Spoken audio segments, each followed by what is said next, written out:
السلام علیکم ورحمۃ اللہ۔ آئیے سیکھیے ترجمہ قرآن۔ آج کا ہمارا سبق ہے سورہ کاف کی آیت نمبر 14 کا ترجمہ۔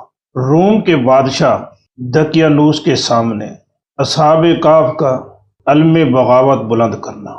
آئیے دیکھتے ہیں کہ کس طرح انہوں نے اس ظالم بت پرست بادشاہ کے سامنے حق کا اعلان کیا۔ یہ جاننے کے لیے دیکھتے ہیں اس آیت کا ترجمہ۔ اعوذ باللہ من الشیطان الرجیم، بسم اللہ الرحمن الرحیم۔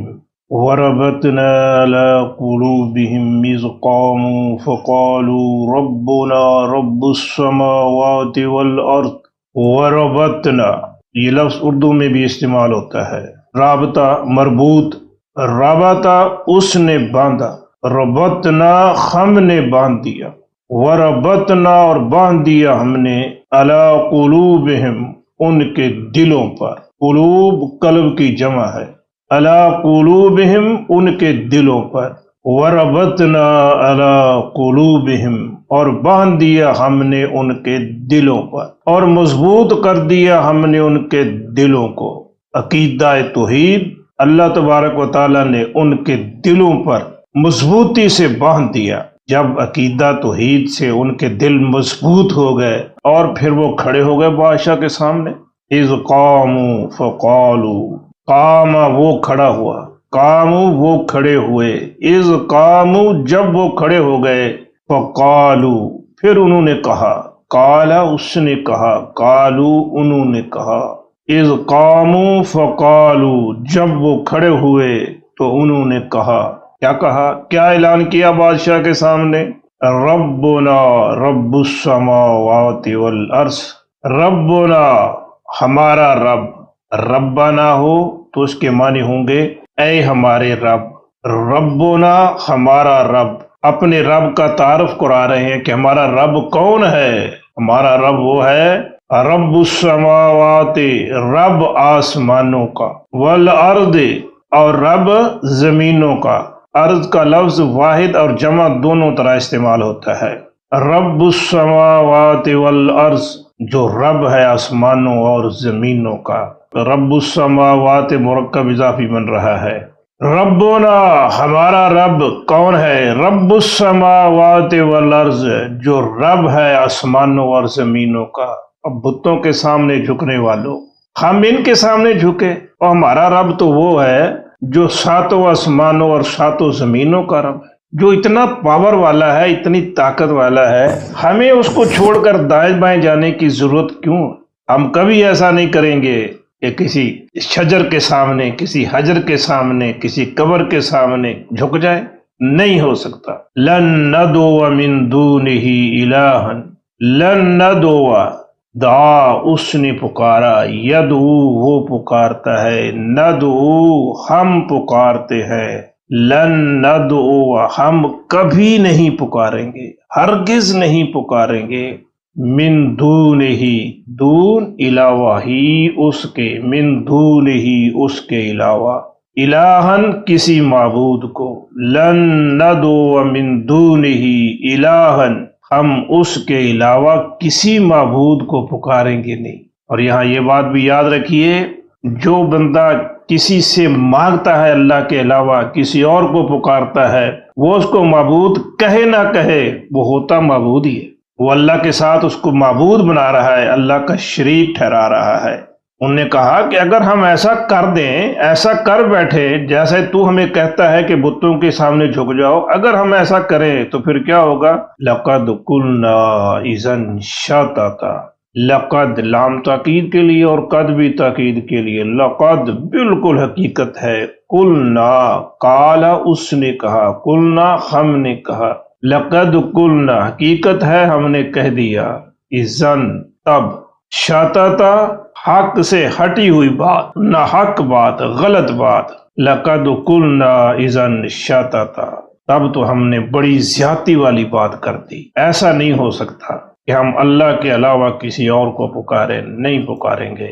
وربطنا علی قلوبہم اور ہم نے ان کے دل مضبوط کر دیے، اذ قاموا فقالوا جب وہ کھڑے ہوئے تو انہوں نے کہا، ربنا رب السماوات والارض ہمارا رب تو وہ ہے جو آسمانوں اور زمین کا رب ہے۔ لن ندعو من دونہ الہا، ہم ہرگز نہ پکاریں گے اس کے علاوہ کسی معبود کو۔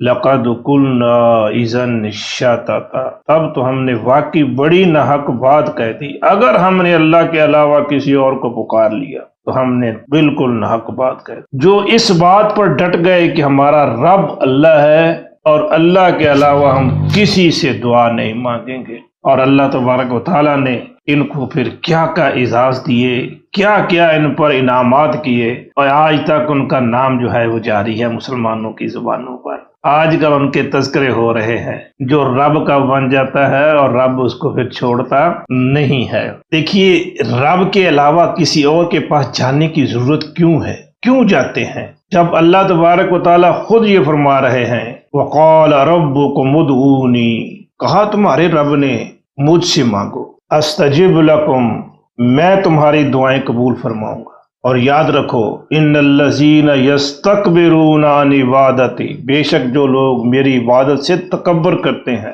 یعنی اوروں سے مانگتے ہیں، مجھ سے نہیں مانگتے، سیدخلون جہنم داخرین، وہ ذلت اور رسوائی سے جہنم میں داخل ہوں گے۔ کوئی ہے اللہ کے علاوہ، کوئی اور ہے جو کہے کہ آؤ میرے پاس، میں تمہاری مرادیں پوری کروں گا؟ کوئی ہے ہی نہیں، کسی کے پاس جرت ہی نہیں ہے، حوصلہ ہی نہیں ہے۔ کیوں کہ کسی کے پلے ہی کچھ نہیں ہے۔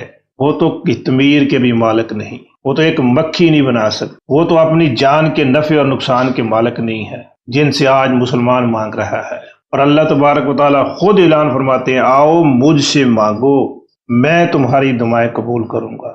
اور جس نے کسی اور سے مانگا تو پھر اس کو ذلیل اور رسوا کر کے جہنم میں پھینک دوں۔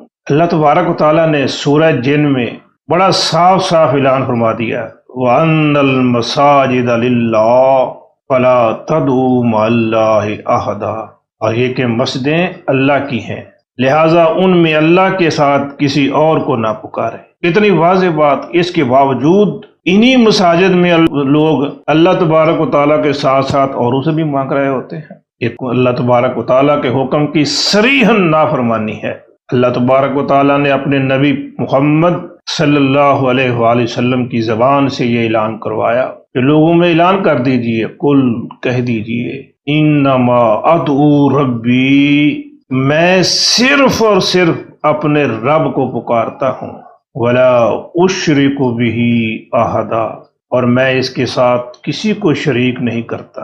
یہاں یہ بات بالکل واضح ہے کہ نبی کریم صلی اللہ علیہ وسلم نے زندگی بھر کبھی کسی کو نہیں پکارا اللہ تعالیٰ کے علاوہ۔ پکارا ہے، دعا کی ہے تو صرف اور صرف اللہ تبارک و تعالیٰ کے سامنے کی ہے، کسی اور کے سامنے ہاتھ نہیں پھیلایا۔ اور یہ بھی فرما دیا اللہ تبارک و تعالیٰ نے، بتا دیں ان کو کہ میں اللہ کے ساتھ کسی کو شریک نہیں ٹھہراتا۔